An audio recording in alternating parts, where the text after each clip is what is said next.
Selamat pagi saudara-saudara. Selamat menikmati sarapan firman, makanan yang sesungguhnya buat kita, yang membuat hidup benar-benar hidup. Saya ingin bagikan perenungan saya tadi pagi dalam Mazmur 73. Seluruh pasal ini memang salah satu pasal Mazmur yang saya sukai, tapi saya akan bacakan, kita akan baca cuplik-cuplikan beberapa ayat saja. Ini adalah tentang keluh kesah seseorang yang namanya Asaf. Mulai ayat 1, sesungguhnya Allah itu baik bagi mereka yang tulus hatinya, bagi mereka yang bersih hatinya. Tetapi aku sedikit lagi maka kakiku terpeleset, nyaris aku tergelincir. Sebab aku cemburu kepada pembual-pembual kalau aku melihat kemujuran orang-orang fasik. Sampai situ dulu, saudara. Pemazmur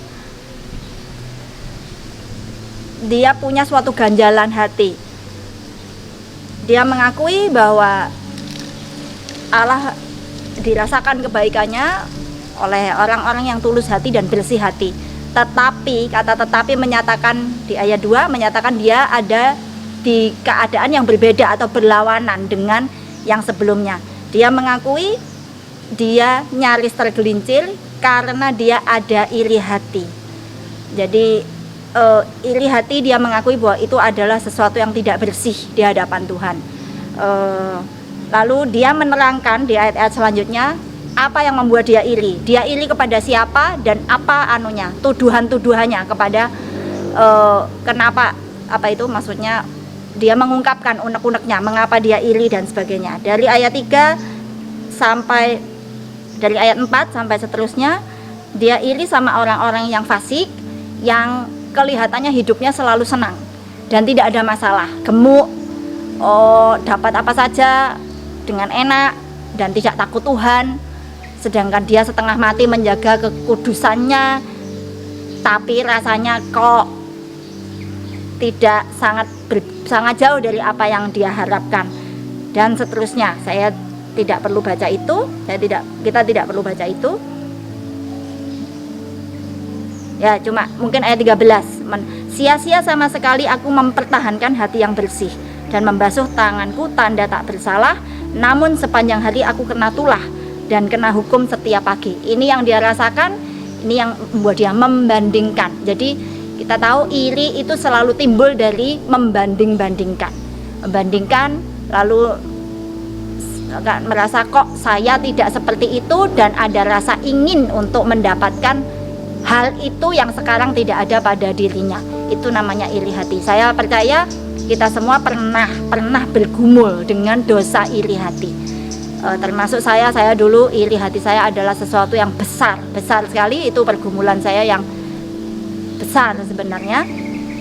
Tetapi satu kemenangan bagi orang-orang yang iri hati seperti saya dulu, dan hari-hari ke depan pun mungkin akan muncul lagi, tetapi kita perlu disiapkan bagaimana caranya menang terhadap iri hati. Menang itu artinya waktu kita melihat orang lain sukses, itu iri sudah tidak muncul lagi. Itu namanya menang. Itu namanya bebas. Setiap kali kita masih itu terus muncul, ya itu belum bebas. Diproses lagi dengan Tuhan. Disinilah dia sedikit membukakan bagaimana dia bisa menang melawan iri hati itu. Pertama ayat 16. Tetapi ketika aku bermaksud untuk mengetahuinya, hal itu menjadi kesulitan di mataku. Ayat 16 ini bilang semakin kita mau menyelidiki, semakin kita pingin bertanya kenapa sih Tuhan, kenapa, dan kemudian terus merasa jadi korban, bermain sebagai pihak korban, istilahnya Inggrisnya itu play victim gitu, bermain peran sebagai pihak korban terus, yang aku kok tidak seperti dia, dan rasa mengasihani diri, bertanya-tanya terus, dan terus mulai mempersalahkan siapa saja yang bisa disalahkan, Tuhan terutama, mungkin karena menganggap Tuhan tidak adil dan sebagainya. Semakin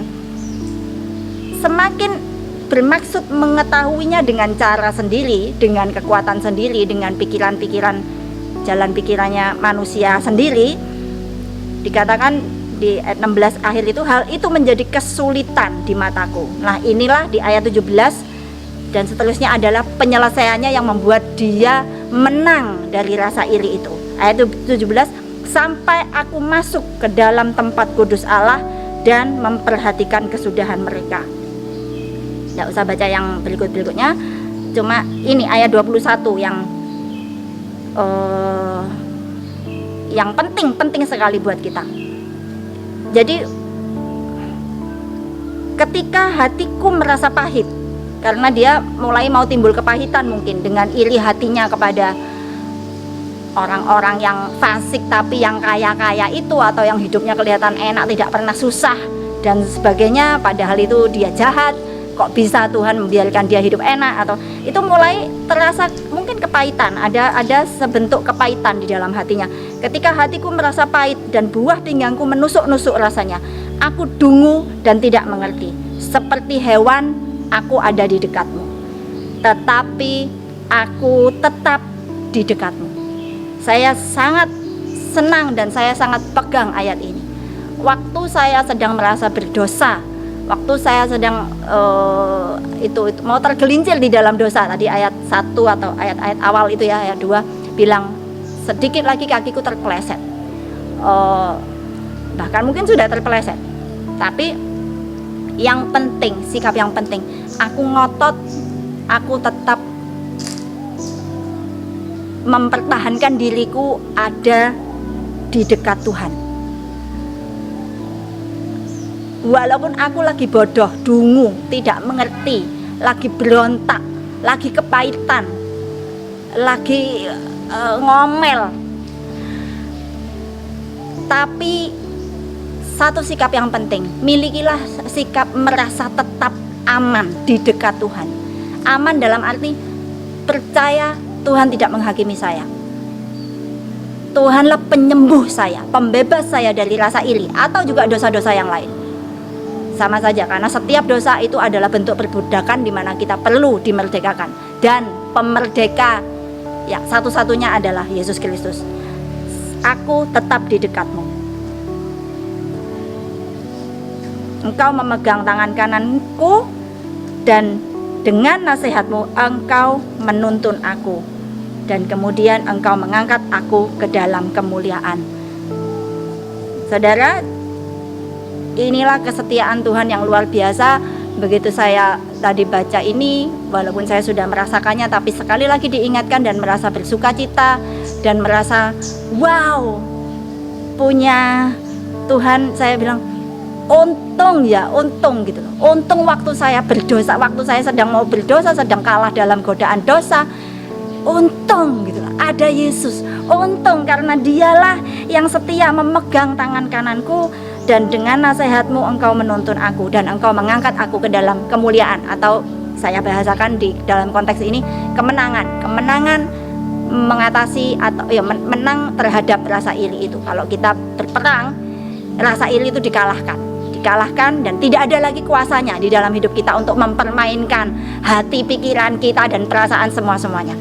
Dia sudah dipatahkan, dan itu adalah proses dari tetap bertahan untuk ada di dekat Tuhan dan untuk mempercayai bahwa Dia tidak berubah terhadap saya. Kasihnya, berkat-berkatnya itu, kuasanya itu, kepeduliannya, kerinduannya untuk saya menang dan terbebas dari dosa satu demi satu, semuanya itu tetap tidak berubah walaupun saya lagi begini. Itu yang saya mau saya terus pegang sampai sekarang, dan itu yang terus menerus saya rasa menyelamatkan saya, membawa saya dari kemenangan satu ke kemenangan berikutnya. Dan saya sangat mendesak saudara untuk percayailah Tuhan itu seperti itu, sehingga kita bisa merasakan menang atas dosa-dosa yang selama ini membelenggu dan mempermainkan kita di dalam dan membuat kita merasa dihakimi dan seterusnya. Untung ada Yesus. Kalau kita berdosa, lari dan tetapkan diri kita untuk berada di dekat Yesus. Masuk ke dalam rumahnya adalah hati kita. Masuk, bukan saudara harus pergi ke gedung itu yang sering dinamakan gereja, padahal bukan gereja karena gereja itu sini. Larilah, masuklah ke dalam hati masing-masing. Temui Tuhan di situ. katakan saya sedang iri, saya mau menang, tolong tuntun saya, tolong bawa saya kepada kemenangan.